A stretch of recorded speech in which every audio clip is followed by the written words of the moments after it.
Hello dear aspirants, આપ સર્વેનું અમારી YouTube channel game changing સાયકોલોજીમાં હાર્દિક સ્વાગત છે. આજના વિડીયોમાં આપણે પ્રોબેશન ઓફિસર, ચીફ ઓફિસર તેમજ અન્ય કેટલીક સરકારી પરીક્ષાઓ માટે સમાજશાસ્ત્ર એટલે કે સોશિયોલોજી સબ્જેક્ટ અગત્યનો છે અને સાથે સાથે જે વિદ્યાર્થીઓ બેચલર ઇન સોશિયોલોજી અને માસ્ટર ઇન સોશિયોલોજી સાથે સંકળાયેલા છે તો એમને માટે પણ આ સબ્જેક્ટ અગત્યનો છે. અને એ અંતર્ગત આપણે સામાજિક ધોરણભંગ, બાળ અપરાધ અને યુવા અજંપો એ ચેપ્ટરની વાત કરી રહ્યા છે. તો અગાઉના વિડીયોઝની અંદર આપણે સામાજિક ધોરણભંગ એટલે શું, સાથે સાથે બાળ અપરાધ, કઈ કઈ સંસ્થાઓ બાળ અપરાધ સાથે સંકળાયેલી છે, પ્લસ બાળ અપરાધના જે ફેક્ટર્સ છે, પરિબળો જે જવાબદાર છે એ વિશે ડિટેલમાં અભ્યાસ કર્યો હતો. હવે જે લાસ્ટ ટોપિક છે એ છે યુવા અજંપો. તો યુવા અજંપો એટલે શું, કયા કયા ફેક્ટર્સ એની સાથે સંકળાયેલા છે, તો એ વિશે આપણે ડિટેલમાં અભ્યાસ કરીશું. તો સૌપ્રથમ આપણે જોઈએ યુવા અજંપો. વર્તમાન જગત યુવા કેન્દ્રિત થતું જાય છે. આપણને બધાને ખબર છે કે અત્યારે જો આપણે કરંટ ફ્રેઝની વાત કરીએ તો જે અત્યારનું વિશ્વ છે, જગત છે, એ બેઝિકલી યુવા કેન્દ્રિત બન્યું છે. મતલબ youth is in the centre. યુવાનોનો સ્વતંત્ર શક્તિ તરીકે સ્વીકાર થવા લાગ્યો છે. ભારત યુવાનોનો દેશ બન્યો છે, તો India is a nation of youth. કારણ કે ભારતમાં 65% વસ્તી જે છે એ યુવાનોની છે. તો આ પણ અગત્યનું છે કે ભારતમાં લગભગ 65% મેજોરિટી જે પોપ્યુલેશન છે એ યુથની છે, યુવાની છે. એટલા માટે ભારત દેશ જે છે એ યુવાનોનો દેશ બન્યો છે. આવા યુવાનો આવતીકાલના સમાજ અને રાષ્ટ્રનો ભાવિ છે. આપણને સૌને ખબર છે કે જે યુવાનોની આપણે વાતો કરીએ તો એ આવતીકાલનો જે સમાજ છે, દેશ છે, એનું ભાવિ છે, રાષ્ટ્રનું નિર્માણ કરતા રાષ્ટ્રનું ભાવિ છે. જો તેઓની સર્જનાત્મકતાનો લાભ લેવામાં આવે તો ગૌરવશાળી સમાજ અને સમૃદ્ધ રાષ્ટ્રનું નિર્માણ શક્ય છે. હવે જે યુથ છે એમની પાસે ઘણી બધી નવી યોજનાઓ હોય, આઈડિયાઝ હોય, તો એ બધી વસ્તુઓનો પોઝિટિવથી આપણે જો એનો લાભ લઈએ એટલે કે પોઝિટિવલી એના વિશે વિચારીએ તો બેઝિકલી આપણે એક સમૃદ્ધ એટલે કે પ્રોસ્પરસ કન્ટ્રી છે એનું નિર્માણ કરી શકીએ. રાષ્ટ્રની કરોડરજ્જુ અને સમાજના મહત્વના ઘટક એવા યુવાનો શું કરી રહ્યા છે, શું વિચારી રહ્યા છે, તેમની સમક્ષ કેવા પડકારો છે, એ જાણી તેમને યોગ્ય માર્ગદર્શન આપવામાં આવે તો રાષ્ટ્ર અને સમાજ બંનેને લાભ થાય.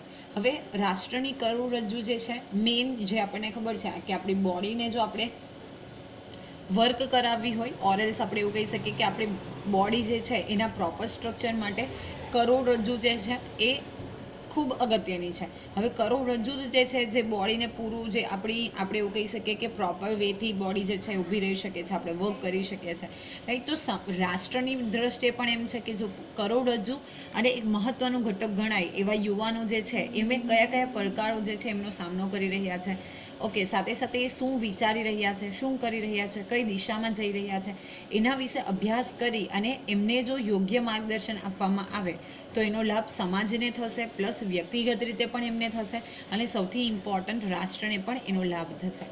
આ માટે જ આપણે નહીં, આપણે યુવાનો એટલે શું, યુવા અજંપો એટલે શું, તેના કારણો કયા કયા છે એ વિશેની ચર્ચા કરવાના છે.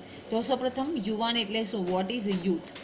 તો યુવાની એક જૈવિક પરિબળ છે. જૈવિકીય પાસાને લક્ષમાં લઈએ તો 15 થી 35 વર્ષની વય ધરાવતી વ્યક્તિઓ માટે પ્રયોજવામાં આવતો શબ્દ એટલે કે યુવાન. તો એક જૈવિક પરિબળ છે અને 15 થી લઈને 35 એજ સુધી જે કોઈ વ્યક્તિઓ એમાં ઇન્ક્લુડેડ છે તો એને આપણે યુવાન, યુથ તરીકે ઓળખી શકીએ, યુવાનો તરીકે ઓળખી શકીએ, યંગસ્ટર. જાણીતા યુવા શાસ્ત્રી, યુવા અભ્યાસી ડૉક્ટર ભૂપેન્દ્ર બ્રહ્મભટ્ટ કહે છે કે કોલેજના યુવાનોનો સમાજશાસ્ત્રીય અભ્યાસમાં યુવાનની લાક્ષણિકતા દર્શાવતા નોંધે છે કે યુવાન એટલે થનગતતા, આદર્શવાદી, જલ્દી ગુસ્સે થનારા, જલ્દી ભૂલી જનારા, વધુ કાર્યરત, બોલકા, ઉત્સાહી, તોછડા, હિંસક તથા શક્તિશાળી હોય છે. હવે એક જાણીતા યુવા અભ્યાસ સાથે કનેક્ટેડ એક વ્યક્તિ છે ડૉક્ટર ભૂપેન્દ્ર બ્રહ્મભટ્ટ. એ પોતાનું એક અભ્યાસ છે જેનું નામ છે કોલેજના યુવાનોનો સમાજશાસ્ત્રીય અભ્યાસ. તો એ અભ્યાસમાં એટલે કે એ જે પેપર એમણે પબ્લિશ કર્યું છે એમાં યુવાનની લાક્ષણિકતા દર્શાવતા એ પોતે નોંધે છે કે થનગનતા એટલે કે જેનામાં જુસ્સો હોય, આદર્શવાદી હોય, જલ્દી ગુસ્સે થઈ જાય, જલ્દી ભૂલી જાય, વધુ કાર્યરત હોય, બોલકા હોય, ઉત્સાહી હોય, તોછડું વર્તન કરતા હોય, હિંસક તથા શક્તિશાળી હોય તો એને આપણે યુવાનો તરીકે ઓળખીએ છીએ. તે ખૂબ ઝડપથી ઉષ્માભર્યા પ્રેમ સંબંધો બાંધે છે, વળી એટલી ઝડપથી આ સંબંધો તોડી પણ નાખે છે. તેઓ અત્યંત આશાવાદથી માંડી નિરાશાવાદ સુધીનો દ્રષ્ટિકોણ ધરાવે છે. ઓકે, જેટલું પોઝિટિવ છે એટલું નેગેટિવ પણ વ્યૂ ધરાવે છે, ઓપ્ટિમિસ્ટિકથી લઈને પેસિમિસ્ટિક સુધીનો પોઈન્ટ ઓફ વ્યૂ ધરાવે છે. તેઓ હંમેશા નવી ટેકનોલોજી અને અજાણ્યામાં રસ લેવાની વૃત્તિ ધરાવે છે. તો આ પણ અગત્યનું છે કે હંમેશા નવી નવી જે ટેકનોલોજીસ આવતી હોય તો એમાં યુવાનોને રસ હોય છે. આપણે સૌ જાણીએ છીએ એ પ્રમાણે કોઈ પણ વસ્તુ નવી લોન્ચ થાય તો એ વસ્તુ સૌથી વધારે કોના દ્વારા ઉપયોગમાં લેવાય, તો જે તે યુવાનો દ્વારા, એટલે કે યુવાનો એ વસ્તુનો વધુ ઉપયોગ કરે છે. એમાં પણ રિસર્ચ કરવાની એમની વૃત્તિ હોય છે, એમની જિજ્ઞાસા હોય છે. હવે આપણે જોઈએ યુવા અજંપો એટલે શું. તો કોઈ પણ દેશ કે સમાજના વિકાસનો આધાર તે દેશના યુવાનો એટલે કે યુવક યુવતી ઉપર રહેલો છે. યુવાનોમાં રહેલી શક્તિઓ સમાજને એક નવી દિશામાં લઈ જવા સક્ષમ છે. હવે જે એમનામાં પોટેન્શિયલ છે, એમનામાં શક્તિ છે કંઈક નવું કરવાની, નવી ટેકનોલોજીના યુઝથી નવી નવી વસ્તુઓની બનાવવાની, તો એક સમાજને એક નવી દિશા આપવામાં આવે છે. તમે જોયું હશે કે ઘણા બધા નાના નાના જે બાળકો હોય અથવા તો ઇવન યુથ હોય એ એક્સ્ટ્રાઓર્ડિનરી લેવલનું કામ કરી લેતા હોય છે, રાઈટ. તો એમની જે પોટેન્શિયલ છે, એમનામાં રહેલી આવડત છે, સ્કિલ્સ છે, શક્તિ છે, એને આપણે આઈડેન્ટિફાઈ કરીએ તો આપણે સમાજને અને દેશને એક નવા મુકામ ઉપર લઈ જઈ શકીએ છીએ. નવી દ્રષ્ટિ, શારીરિક અને માનસિક શક્તિથી સુસજ્જ યુવાનને તેની કલ્પના શક્તિ, તર્ક શક્તિ, નક્કી કરેલા ધ્યેયને પ્રાપ્ત કરવાની ધગસ, તેને અનેકવિધ પ્રવૃત્તિ કરવાની તાકાત અને પ્રેરણા આપે છે. હવે આપણે વાત કરીએ કે બેઝિકલી આ જે નવા યુવાનો છે એની નવી દ્રષ્ટિ હોય, એની શારીરિક અને માનસિક શક્તિ છે, એનાથી જે સુસજ્જ યુવાનો છે તો એ બેઝિકલી આપણે જે નક્કી કરેલા ધ્યેય છે તો એ ધ્યેય સુધી પહોંચવા સક્ષમ હોય છે. એટલે કે એ લોકો ચેલેન્જીસ છે, પડકારો છે, એમનો સામનો કરી અને જે તે નક્કી કરેલા ધ્યેય જે છે એને ગેઇન કરી શકે છે. ધ્યેયને પ્રાપ્ત કરવાની ધગસ અને અનેકવિધ પ્રવૃત્તિઓ કરવાની તાકાત એને પ્રેરણા આપે છે. ઓકે, જે ગોલ સેટ કર્યા છે એ ગોલને કેવી રીતે અચીવ કરવા, રાઈટ. તો એ માટે જે અનેક અલગ અલગ એક્ટિવિટીઝની જરૂરી છે, ઓકે, ઓરેન્સ આપણે એવું કહી શકીએ નવી ટેકનોલોજીની જરૂર છે, તો એમને તાકાત અને સાથે સાથે પ્રેરણા એટલે કે સ્ટ્રેન્થ અને મોટિવેશન પ્રોવાઈડ કરે છે.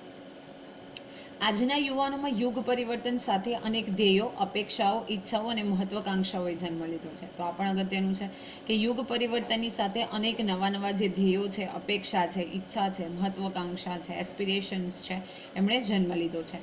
આ મહત્વાકાંક્ષાઓને પ્રાપ્ત કરતા યુવાનો મહેનત અને ઉત્સાહ સાથે કટિબદ્ધ પણ થયા છે.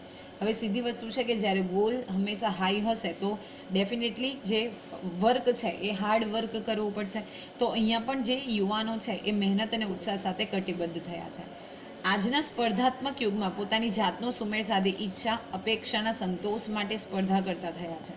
ઓકે, જે પોતાની ઈચ્છા છે, અપેક્ષા છે, એને કેવી રીતે સંતોષી શકાય એના માટે એ લોકો સ્પર્ધા કોમ્પિટિશન કરતા થયા છે. અને તમને ખબર હશે કે આજનો જે યુગ છે એ કોમ્પિટિશનનો યુગ છે. નવી શિક્ષણ પ્રણાલીઓ એટલે કે ન્યૂ એજ્યુકેશન પોલિસી અને ટેકનોલોજીના ઉપયોગ સાથે સુમેળ સાધી ઈચ્છિત ધ્યેય પ્રાપ્તિની દિશામાં કાર્ય કરતા થયા છે. હવે જે નવી નવી ટેકનોલોજીસ છે એની સાથે સુમેળ કરે છે, સમાયોજન કરે છે અને ધ્યેય પ્રાપ્તિની દિશામાં કાર્ય કરતા થયા છે. આવા સંજોગોમાં તેઓ જીવનમાં ઈચ્છાઓ, અપેક્ષાઓ કે ધ્યેય પ્રાપ્ત કરવાના માર્ગમાં કોઈ અંતરાય કે અવરોધ અનુભવે ત્યારે તેની અસર તેમના માનસપટ ઉપર થાય છે. હવે જે ઈચ્છા છે, જે અપેક્ષાઓ છે, જે ધ્યેયો સેટ કર્યા છે, હવે એ માર્ગમાં જ્યારે આગળ વધતા હોય અને ત્યારે કોઈ પ્રકારના હર્ડલ્સ કે પ્રોબ્લેમ્સ આવે, અંતરાય, અવરોધ આવે તો ત્યારે એની સીધી અસર જે છે એ એમના માઇન્ડ ઉપર થાય છે, માનસપટ ઉપર થાય છે. આચાર અને વિચાર એ એક સિક્કાની બે બાજુઓ છે. યુવા વર્ગના માનસમાં ધ્યેય પ્રાપ્તિની વંચિતતાની જે અસર ઉદ્ભવે છે તે અસંતોષ. યુવાનોનો આ અસંતોષ એટલે યુવા અજંપો. જ્યારે આપણે કોઈ ગોલ સેટ કર્યો છે, રાઈટ, તો એ ગોલ સુધી આપણે નથી પહોંચી શકતા, તો એને કારણે એટલે કે ગોલથી આપણે વંચિત રહીએ છીએ, તો એને કારણે મનમાં અસંતોષ ઉદ્ભવે છે. હવે યુવાનોના પર્સપેક્ટિવથી જ્યારે આ અસંતોષ ઉદ્ભવે અથવા તો ઉત્પન્ન થાય તો એને આપણે યુવા અજંપા તરીકે ઓળખીએ છીએ. યુવાનોનો આ અસંતોષ સમગ્ર સમાજ કે તેના કોઈ એક ભાગ કે ભાગો તરફનો હોય છે. હવે આ જે અસંતોષ છે એ કોઈ એક સમાજ અથવા તો કોઈ એક સમાજનો ફેક્ટર જે ભાગ છે એ તરફનો હોય છે. એ અસંતોષની અભિવ્યક્તિ જુદી જુદી રીતો દ્વારા વ્યક્ત થતી જોવા મળે છે. કેટલીક વખત યુવાનોની અભિવ્યક્તિ સમાજમાં ખંડનાત્મક કે હિંસાત્મક રૂપે જોવા મળે છે. ઓકે, તોડફોડ કરવી, આંદોલનો કરવા, હિંસક આંદોલનો કરવા, લાઈક દેટ, જે સમાજ માટે પડકારજનક બને છે. યુવાઓનું આવું વર્તન સમાજમાં સલામતી, સુરક્ષા અને વ્યવસ્થા માટે ચિંતાનો વિષય બને છે. જ્યારે મારામારી હિંસક આંદોલનો કરવામાં આવે તો આવું જે વલણ છે, આવું જે બિહેવિયર છે, તો એક ચિંતાનો વિષય બને છે. યુવાનોની જરૂરિયાતોની પૂર્તિ ન થાય અને તેમની સમસ્યાઓનો ઉકેલ ન આવે ત્યારે યુવાનો જે વર્તન કરે છે તે વર્તનમાં તેમની લાગણી, માંગણી અને અસંતોષની અભિવ્યક્તિ થતી હોય તો એને યુવા અજંપો કહેવામાં આવે છે. ઓકે, જ્યારે એમની જરૂરિયાતની પૂર્તિ નથી થતી, એમના ગોલ્સ છે એ અચીવ નથી થતા, ત્યારે જેવું વર્તન કરવામાં આવે છે તો એ વર્તનમાં સીધી વસ્તુ છે એની લાગણી હોય, ઇમોશન્સ હોય, ફિલિંગ્સ હોય, એની માંગણી હોય, રાઈટ, અને અસંતોષની અભિવ્યક્તિ હોય. ઓકે, એટલે કે એને સેટિસ્ફેક્શન નથી, તો ત્યારે એને આપણે યુવા અજંપો તરીકે ઓળખીએ છીએ. આવી અભિવ્યક્તિ સંગઠિત રીતે આંદોલન, ઘેરાવ, સરઘસ કે હડતાલ સ્વરૂપે દ્રષ્ટિગોચર થતી હોય છે. તો અભિવ્યક્તિ જે છે કેવી રીતે આપણે જે છે પ્રેઝન્ટ કરવામાં આવે છે યુવા દ્વારા, તો આંદોલન કરવામાં આવે, કોઈનો ઘેરો ઘાલવો, ઓકે, સરઘસ કાઢવી, હડતાલ કરવી, લાઈક દેટ. ખાસ કરીને શિક્ષણ સંસ્થા સાથે સંકળાયેલા વિદ્યાર્થીઓના અજંપાની સ્થિતિને યુવા અજંપો કહી શકાય. તમે સૌ અવેર હશો કે યુનિવર્સિટીઝ લેવલ ઉપર, કોલેજીસ લેવલ ઉપર તો વિરોધ કરવામાં આવે છે, તો એને આપણે યુવા અજંપા તરીકે ઓળખીએ છીએ. યુવા શક્તિ એ અણુશક્તિ જેવી છે. જો તેનો સદુપયોગ કરવામાં આવે તો વિશ્વ કલ્યાણ થઈ જાય અને જો દુરુપયોગ કરવામાં આવે તો વિશ્વ વિનાશ. ઓકે, હવે આ એક અણુશક્તિ જેવી છે. જો એનો આપણે સદુપયોગ કરીએ તો આપણે ન્યૂ સર્જન, નવું જે ક્રિએશન છે એ કરી શકીએ, પરંતુ જો એનો દુરુપયોગ થાય તો એનો વિશ્વનો વિનાશ થઈ શકે. યુવા વર્ગમાં અશાંતિ કે અસંતોષનો દેશ અને સમાજના ઉજ્જવળ ભવિષ્યને અવરોધે છે. યુવા અજંપાના ફેલાવો જે છે કેટલાક છેલ્લા સમયથી વધતો જાય છે, જે સમગ્ર સમાજ વ્યવસ્થા માટે સમસ્યારૂપ છે. હવે આ જે અજંપો છે એ ડે બાય ડે ઇન્ક્રીઝ થતો જાય છે અને જેને કારણે સમાજ વ્યવસ્થા માટે કેવો પુરવાર થાય છે તો સમસ્યારૂપ છે. હવે આપણે કેટલાક યુવા અજંપાના કારણો જોઈએ તો અનેક પરિબળો એની પાછળ જવાબદાર છે અને અનેક કારણો પણ જવાબદાર છે. તો સૌપ્રથમ છે સામાજિક કારણ. એમાં સૌપ્રથમ છે કુટુંબ. તો યુવા અજંપા માટે સૌથી મહત્વનું સામાજિક કારણ કુટુંબ છે. આધુનિક યુગમાં અનેકવિધ પરિબળોએ કુટુંબ સંસ્થામાં પરિવર્તન નિપજાવ્યું છે. સંયુક્ત કુટુંબને બદલે નાના નાના વિભક્ત કુટુંબોનો વ્યાપ વધ્યો છે, જેણે કુટુંબ જીવનમાં અનેક પ્રશ્નો ઊભા કર્યા છે. તો પહેલાં જે છે એ જોઈન્ટ ફેમિલી હતું, રાઈટ. તો કોઈ પણ પ્રોબ્લેમ આવે તો એનું જે સોલ્યુશન છે ભેગા મળીને લોકો જે છે એ કાઢી લેતા હતા. પરંતુ હવે જે ન્યુક્લિયર ફેમિલીઝ છે એ આવ્યા છે, નાના વિભક્ત કુટુંબો આવ્યા છે જ્યાં લિમિટેડ મેમ્બર્સ છે. તો એને કારણે જીવનમાં અનેક પ્રશ્નો ઊભા થાય છે. રોજબરોજના ઝઘડા, ભગ્ન કુટુંબો માટે પરિબળોની વિપરીત અસર એ યુવા માનસ ઉપર જોવા મળી છે. પ્લસ પતિ પત્ની વચ્ચેના સંઘર્ષો, છૂટાછેડા, તો આ બધા જે પરિબળો છે, ફેક્ટર્સ છે, એ યુવા માનસ ઉપર અસર પાડે છે. ફરી મોંઘવારીના આ યુગમાં કૌટુંબિક જીવનના નિર્વાહ માટે પતિ પત્ની બંને નોકરી અને વ્યવસાયમાં જોડાવવું પડે છે. આવા સંજોગોમાં તેઓ પોતાના સંતાનો માટે પૂરતો સમય આપી શકતા નથી. પેરેન્ટ્સ જ્યારે મોંઘવારી વધી રહી છે, તમે સૌ જાણો છો, અને જો પેરેન્ટ્સ જોબ સાથે કન્સર્ન હોય તો એ પોતાના બાળકોને યોગ્ય સમય આપી શકતા નથી. કુટુંબની આવી પરિસ્થિતિમાં યુવાનોને માતા પિતા પાસેથી જે પ્રેમ અને હૂંફની અપેક્ષા હોય છે તે સંતોષાતી નથી. તેઓ એકલતા અને અસંતોષનો અનુભવ કરે છે અને યુવા અજંપો માટે મહત્ત્વની આ સ્થિતિ પુરવાર થાય છે. જે પ્રેમ મળવો જોઈએ, લાગણી મળવી જોઈએ, હૂંફ મળવી જોઈએ, એ મળતી નથી અને બાળકો જે છે એ પૂરો આખો દિવસ એકલા રહે છે. ઓકે, અને અસંતોષનો અનુભવ કરે છે, જેને કારણે યુવા અજંપા તરફ એ બાળકો દોરાય છે. નેક્સ્ટ છે મૂલ્યનો સંઘર્ષ. તો સમાજમાં પ્રસ્થાપિત મૂલ્યો વ્યક્તિને વર્તન કરવા માટે માર્ગદર્શન પૂરું પાડતા હોય છે. આપણે જોયું હતું કે જે મૂલ્યો, જે એથિક્સ છે, સ્ટેન્ડર્ડ્સ છે, એ વ્યક્તિને કેવું વર્તન કરવું એ માટેનો એક સ્ટેજ, માર્ગદર્શન, ગાઈડન્સ પૂરું પાડે છે. સમાજના આ મૂલ્યો નબળા પડે કે તેમાં મૂળભૂત પરિવર્તન આવે ત્યારે યુવા માનસમાં મૂલ્ય સંઘર્ષ ઊભો થાય છે. તો આ પણ અગત્યનું છે કે આ જે એથિક્સ છે, મૂલ્યો છે, સ્ટેન્ડર્ડ્સ છે, નબળા પડતા જાય તો એને કારણે જે મૂળભૂત પરિવર્તન આવે છે અને ત્યારે યુવાનના માનસમાં મૂલ્ય સંઘર્ષ ઊભો થાય છે. આગળ જતાં મૂલ્યોનો આવો સંઘર્ષ યુવાનોમાં અશાંતિ અને અજંપો ઊભો કરે છે અને અજંપાની સ્થિતિ યુવાનને આંદોલન કે બળવો કરવા તરફ પ્રેરે છે. હવે કોઈક નિયમો એવા છે કે જે પોતે નથી સંતોષી શકતા, એટલે એને કારણે શું થાય છે, અજંપો આવે છે. ઓકે, પરિવર્તન આવે છે. તો એને કારણે આંદોલન અને બળવો કરવા તરફ લોકો જે છે એ દોરાય છે, પ્રેરાય છે. નેક્સ્ટ છે બદલાયેલા ધ્યેયો. તો વર્તમાન સમયમાં યુવાનોના ધ્યેયોમાં પણ બદલાવ આવ્યો છે. ખાસ કરીને જીવનમાં તમામ ક્ષેત્રે ઝડપથી સફળતા મેળવવી એ આજના યુવાનો જાણે જીવન મંત્ર બની ગયો છે. ઉચ્ચ શિક્ષણ, સખત અને સતત મહેનતને બદલે યેનકેન પ્રકારે માત્ર સફળતા મેળવવાની દિશામાં તેમની હરણફાળ તથા ઊંચા જીવનની અપેક્ષા અને કદાચ ધારેલી સફળતા ન મળવાનો ભય તેનામાં અજંપો ઊભો કરે છે. હવે આપણે સૌ જાણીએ છીએ કે આપણા જેવા યંગસ્ટર્સ જે છે એમને હંમેશા ઝડપથી સફળતા મળે એ આપણો એમ છે, રાઈટ. અને જ્યારે ઉચ્ચ શિક્ષણ મેળવીએ, સખત મહેનતને કારણે ડિગ્રીઝ મેળવીએ અને ત્યારે જો આપણે નક્કી કરેલી અથવા તો એ એક્સટેન્ડની સફળતા ન મળે તો આપણામાં શું થાય છે કે સફળતા ન મળવાનો ભય પેદા થાય છે અને એને કારણે એમાંથી અજંપો જે છે એ ઉદ્ભવે છે. નેક્સ્ટ છે પેઢી વચ્ચેનું અંતર એટલે કે જનરેશન ગેપ. બે પેઢી વચ્ચે અંદાજે 20 વર્ષનું અંતર હોય છે. બે પેઢી વચ્ચેના આ બે દાયકાના સમયગાળામાં અનેકવિધ પરિબળોને લીધે પરિસ્થિતિમાં થતો બદલાવ નવી અને જૂની પેઢી વચ્ચે મતભેદ સર્જવામાં મહત્વનો ભાગ ભજવે છે. ઓકે, તો ઘણા બધા પરિબળો એવા જે છે કે જે મતભેદ સર્જે છે, એટલે કે ગેપ જે છે એ ક્રિએટ થાય છે. આવા બે પેઢી વચ્ચેના મતભેદો પેઢી ગાળો એટલે કે જનરેશન ગેપ તરીકે પણ ઓળખવામાં આવે છે. સમાજમાં બધા જ ક્ષેત્રોમાં આ પેઢી અંતર જોવા મળે છે. વડીલો સમજી વિચારને શાંતિથી કાર્ય કરવામાં માને છે, જ્યારે યુવાનો દરેક બાબતે ઉતાવળ હોવા ઉપરાંત ક્રાંતિકારી વિચારો ધરાવતા હોવાથી તેમની વચ્ચે સંઘર્ષ પેદા થાય છે. આ પેઢી અંતર યુવા અજંપા માટે જવાબદાર છે. હવે there is a huge difference between the thinking between two generation, right. તો એને કારણે શું થાય છે કે દરેક બાબતે સંઘર્ષ થાય છે, વિચારો મેચ નથી થતા અને એને કારણે જનરેશન જે ગેપ છે એ ક્રિએટ થાય છે. પછી છે શૈક્ષણિક કારણ. તો યુવાનો એટલે પરિવર્તનના વાહકો, એટલે કે જ્યારે ચેન્જીસ છે તો એના ચેન્જીસ લાવવા માટે સૌથી અગત્યના કોઈ ફેક્ટર હોય તો એ છે યુથ. પરિવર્તનના આ વાહકો શિક્ષણ વ્યવસ્થામાં પણ ધરમૂળથી પરિવર્તન ઈચ્છે છે. શિક્ષણ પદ્ધતિ, અભ્યાસક્રમો અને પરીક્ષા પદ્ધતિમાં મોટો બદલાવ આવતો ન હોવાથી યુવાનો હતાશ થાય છે. હવે એ લોકો ઈચ્છે છે કે પરીક્ષા પદ્ધતિમાં પણ ફેરફાર આવે.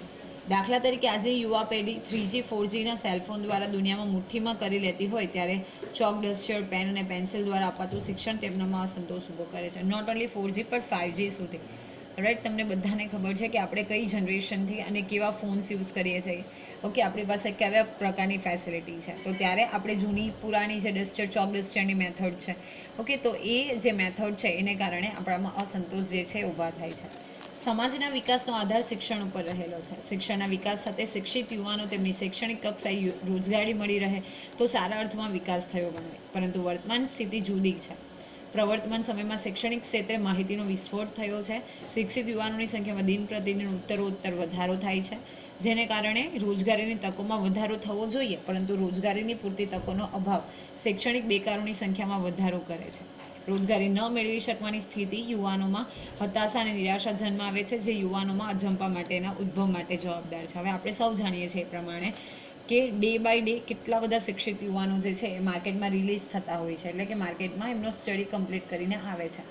તો યુવાનો પ્લસ આપણે જો વાત કરીએ એજ્યુકેશન ફિલ્ડમાં તો ઇન્ફોર્મેશન ટેકનોલોજીનો આ જમાનો છે અને દિન પ્રતિદિન જે શિક્ષિત એટલે કે એજ્યુકેટેડ યુથ છે એની સંખ્યામાં વધારો થઈ રહ્યો છે. પરંતુ ઓન ધી અનધર સાઈડ એ લોકોને જોબ નથી મળતી, એટલે કે દે આર અનએમ્પ્લોયડ. તો જે જોબની નંબર્સ વધવા જોઈએ અથવા તો જોબમાં વધારો થવો જોઈએ એ થતો નથી. સાથે જે શિક્ષિત રોજગારો છે એટલે કે બેરોજગારો છે એની સંખ્યામાં દિન પ્રતિદિન વધારો જ થતો જાય છે. તો એ પણ એક યુવા અજંપા માટે ફેક્ટર જે છે એ રોલ પ્લે કરે છે. યુવાનોને વિદ્યાર્થી જીવનમાં યોગ્ય શૈક્ષણિક માર્ગદર્શન મળે એ પણ જરૂરી છે.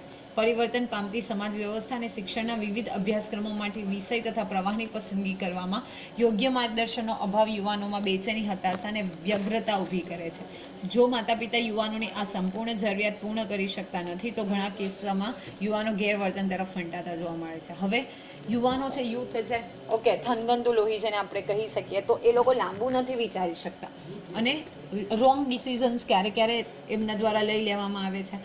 જ્યારે સ્ટ્રીમની પસંદગી કરવાની હોય, જોબની પસંદગી કરવાની હોય ને એ કન્ડિશનમાં જ્યારે માર્ગદર્શન ન મળે તો એ લોકો બેચેની, હતાશા અને વ્યગ્રતા અનુભવે છે.